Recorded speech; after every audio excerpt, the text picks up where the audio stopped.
நம்மளோட அம்மாச்சி சமையல். இது நம்ம வீட்டு சமையல். இன்னைக்கு நம்ம பார்க்க போகிறது ஒரு சூப்பரான டேஸ்டான எல்லாருக்குமே பிடிச்ச நம்ம வீட்டு சாம்பார் பொடியை போட்டு இந்த புளிக்காய்ச்சல் செய்ய போகிறோம். வேற எந்த பொடியும் இதுக்கு சேர்க்கணும்னு அவசியம் இல்லை. ரொம்ப நல்ல ஜம்முன்னு சூப்பராக அட்டகாசமாக இருக்கும். வாங்க இந்த புளிக்காய்ச்சல் எப்படி செய்யலான்றதை பார்ப்போம். நம்மளோட சேனலில் குழம்பு மிளகாய் தூள், ரசப்பொடி, சாம்பார் பொடி, கரம் மசால் பொடி, இட்லி பொடி, மட்டன் மசாலா இது எல்லாமே நல்ல சுகாதாரமான முறையில் நல்ல தரமான பொருட்களை வச்சு நானே என்னுடைய கைப்பட என்னுடைய கண் பார்வையில் உங்களுக்கு நான் எல்லாமே அரைச்சி பொடி பண்ணி உங்களுக்காக நான் தரேன். உங்களுக்கு வேணுன்றவங்க வெப்சைட்லேயும் வாட்ஸ்அப் நம்பரும் உங்களுக்கு தரேன். நீங்கள் வேணுன்றவங்க ஆர்டர் பண்ணி வாங்கிக்கலாம். ஃபஸ்ட்டு நல்லெண்ணெய் ஊற்றிக்கலாம். நல்லெண்ணெய் எந்த அளவுக்கு நீங்கள் கூடுதலாக ஊற்றுறீங்களோ அந்த அளவுக்கு புளிக்காய்ச்சல் ரொம்ப நல்லாயிருக்கும். பாருங்கள், இந்த புளிக்காய்ச்சல் செய்யறதுக்கு ஒரு 100 கிராம் அளவுக்கு புளியை எடுத்துக்கோங்க. எடுத்துகிட்டு நல்லா தண்ணி ஊற்றி நல்லா கரைச்சி வடிகட்டி எடுத்து வச்சுக்கலாம். இப்போ அரை ஸ்பூன் அளவுக்கு கடுகு உளுந்தம்பருப்பு சேர்த்துக்கலாம். 1/4 ஸ்பூன் அளவுக்கு ஜீரகம், ஒரு 10 மிளகு, அரை ஸ்பூன் அளவுக்கு கடலைப்பருப்பு, 1/4 ஸ்பூன் அளவுக்கு வெந்தயம், அரை ஸ்பூன் அளவுக்கு பெருங்காயம், 4 காஞ்ச மிளகாய், நல்ல காரமான காஞ்ச மிளகாய் இது, அதனால் இதை நல்லா பிச்சுட்டு போட்டுக்கலாம். ஒரு கைப்பிடி அளவுக்கு கருவேப்பிலை, வேர்க்கடலை உங்களுக்கு பிடிச்ச எவ்வளோ பிடிக்குமோ அந்த அளவுக்கு போட்டுக்கங்க. நான் ஒரு 100 கிராம் அளவுக்கு போடுறேன். இப்போ இதில் நான் என்ன பண்ணியிருக்கேன், புளியை நல்லா கரைச்சி எடுத்து வச்சுருக்கேன். இந்த மாதிரி ஒரு வடி எடுத்து இதில் ஊற்றிடலாம்.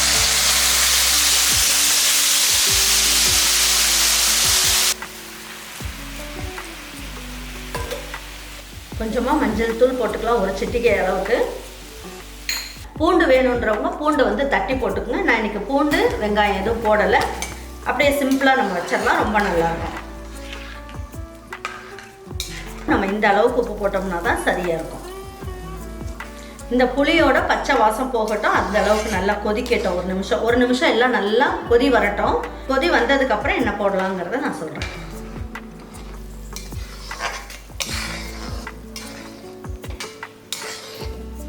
இந்த மாதிரி ஒரு வாட்டி நீங்கள் செஞ்சு சாப்பிட்டு பார்த்துட்டீங்கன்னு வைங்க, அடிக்கடி செய்வீங்க. அந்த அளவுக்கு டேஸ்ட் ரொம்ப ஈஸியாக இருக்கும்.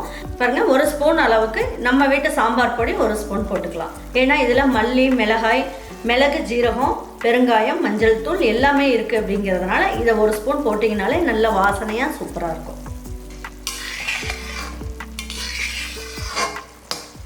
இப்போ இந்த மாதிரி நல்லா கொதிச்சுட்டு இருக்க டைமில் 1 ஸ்பூன் அளவுக்கு வெல்லம் போட்டிங்க அப்படின்னா புளி சாதத்தோட டேஸ்ட் சும்மா அட்டகாசமாக இருக்கும்.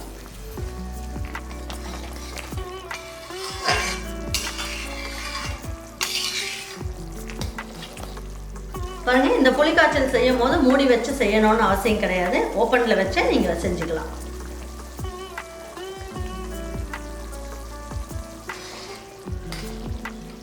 இன்னும் எண்ணெய் எல்லாம் பிரிஞ்சு வரணும். அந்த அளவுக்கு கொதிக்கட்டும். இது ரெடி ஆகிறதுக்கு உங்களுக்கு 5 நிமிஷம் தான் ஆகும். சீக்கிரமாக செஞ்சிடலாம். பாருங்கள், இது நல்லா கொதிச்சிட்ருக்கு. இன்னும் கொஞ்சம் நேரம் நல்லா திக்காக ஆகணும். அது வரைக்கும் நம்ம என்ன பண்ணலாம், இதை தொட்டுக்கிட்டு சாப்பிட்றதுக்கு இதுக்கு தேங்காய் துவையலும் நல்லாயிருக்கும். வாங்க இப்போ அந்த தேங்காய் துவையல் எப்படி பண்ணலான்றதை பார்த்துருவோம். இது நல்லா கொதிக்கிட்டோம். அதுக்குள்ளே தேங்காய் துவையல் பார்த்துடலாம். இதில் ஒரு 4 ஸ்பூன் அளவுக்கு போட்டுக்கலாம். டேபிள் ஸ்பூன் அளவுக்கு தேங்காய் போட்டுக்கலாம். தேங்காய் உங்களுக்கு தேவையான அளவுக்கு போட்டுக்கலாம். 2 பல்லு பூண்டு, 2 பச்சை மிளகா. பாருங்கள், இந்த அளவுக்கு நம்ம பொட்டுக்கல்ல போட்டுக்கலாம். தேங்காய் தான் ஜாஸ்தி இருக்கணும். பொட்டுக்கல்ல எல்லாம் கம்மியாக போட்டுக்கோங்க. இப்போ நல்லாயிருக்கும் டேஸ்ட்டு. தேவையான அளவுக்கு உப்பு, கொஞ்சமாக தண்ணி ஊற்றிக்குங்க. இப்போ என்ன பண்ணலாம், இதை நல்லா நைஸாக அரைச்சிட்டு வந்துடலாம். இது துவையல் மாதிரி இருக்கணும். தண்ணியை அரைக்க வேண்டாம், கெட்டியாக அரைச்சி வச்சுக்கலாம். பாருங்கள், எண்ணெயெல்லாம் கொஞ்சம் கசிஞ்சு வர ஆரம்பிச்சிருச்சு. இப்போ இந்த டைமில் என்ன பண்ணணும், கொஞ்சம் அப்படியே கிளறி விட்டுட்டு ஸ்லோ ஃப்ளேமில் 2 நிமிஷம் வச்சிடலாம். வச்சுட்டிங்கன்னா இன்னும் நல்லா கொதிச்சு இன்னும் திக்காகவும் ஆயிரும். இருக்கிற எண்ணெய் ஃபுல்லாக உங்களுக்கு கசிஞ்சு மேலே வந்துடும். இப்போ நல்லாயிருக்கும் டேஸ்ட்டு.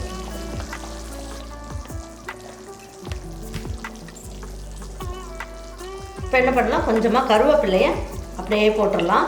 வாங்க இப்போ துவையல் அரைச்சாச்சு, எடுத்து வச்சுக்கலாம். பாருங்கள், தேங்காய் துவையல் இப்போ ரெடி ஆகிடுச்சு.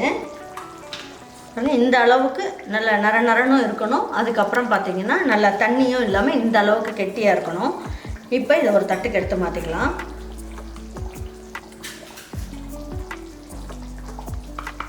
இதுக்கு தாளிப்புலாம் எதுவும் கொடுக்கணும்னு அவசியம் கிடையாது. வாங்க இப்போ புளித்தொக்கு ரெடி ஆகிடுச்சான்றதை பார்ப்போம். இல்லைனா இவ்வளோ எண்ணெய் இருக்கேன்னு நீங்கள் பார்க்க வேண்டாம். இந்த மாதிரி இருந்தால் தான் சாதத்தில் போட்டு நீங்கள் பிடிச்சி சாப்பிடும் போது நல்லா கிளறிட்டு நீங்கள் எடுத்து எங்கேயா ட்ராவலுக்கு எடுத்துகிட்டு போனாலும் நல்லா சாஃப்டாக இருக்கும். அப்படி இல்லை நீங்கள் எண்ணெயெல்லாம் கம்மியாக ஊற்றுருந்தீங்க அப்படின்னா என்னாகும், விக்கிக்கிற மாதிரி ஆயிடும், தொண்டைக்குள்ளே போய் விக்கிக்கிற மாதிரி ஆயிடும். இந்த அளவுக்கு இருந்தால் தான் உங்களுக்கு நல்லாயிருக்கும். வாங்க இப்போ இந்த புளித்தொக்கு ரெடி ஆகிடுச்சு. இதை எப்படி சாதம் போட்டு கிளறிட்டு ஸ்டோர் பண்ணி வைக்கலான்றதை பார்ப்போம். பாருங்கள், புளியோதரை தொக்கு நல்லா வித்தியாசமாக செஞ்சு வச்சிட்டோம். இப்போ வந்து நம்ம இந்த கரண்டி எடுத்துருக்கோம் இல்லைங்களா, அந்த கரண்டியில் ஈரம்லாம் எதுவுமே இருக்கக்கூடாது. நல்லா மிக்ஸ் பண்ணிடுங்க. இந்த மாதிரி ஒரு கண்ணாடி பாத்திரம் எடுத்துக்கோங்க. எடுத்துகிட்டு இதை எடுத்து ஸ்டோர் பண்ணிடலாம். ஃபஸ்ட் பாருங்கள், இந்த தொக்கு வந்து நல்லா ஆறுனதுக்கப்புறம் ஒரு மூடியை வச்சு மூடி வச்சுக்கோங்க. ஈரத்தோட, அதாவது இது சூடாக இருக்கும் போது நீங்கள் மூடுனீங்க அப்படின்னா வேத்து வடிஞ்சு இதில் தண்ணி எல்லாம் பட்டுரும், இப்போ கெட்டு போயிடும். அதனால் நல்லா ஆறுனதுக்கப்புறம் நம்ம ஒரு மூடியை போட்டு முடிக்கலாம். இப்போ தனியாக எடுத்து வச்சிடலாம். பாருங்கள், சாதம் வந்து நான் ஒரு 3 டம்ளர் அளவுக்கு சாதத்தை வடித்து வச்சுருக்கேன். நல்லா இந்த மாதிரி நல்லா தனித்தனியாக இருக்கணும் சாதம்.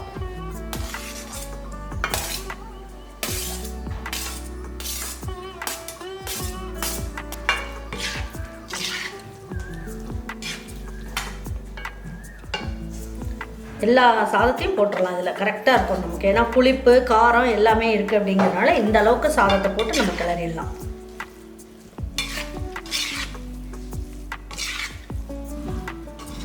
பாருங்கள், சூப்பரான புளி சாதம் நல்லா ஜம்முன்னு ரெடி ஆகிடுச்சு.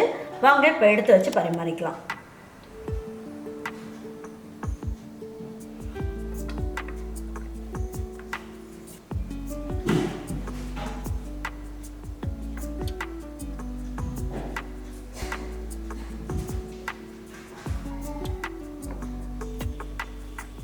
பாருங்கள், இதுக்கு ஒரு சூப்பரான தேங்காய் துவையல் ஒன்று செஞ்சு வச்சுக்கோங்க. பாருங்கள், இதுக்கு நல்ல ஒரு ஜம்முன்னு ஒரு பருப்பு துவையலும் நல்லாயிருக்கும்.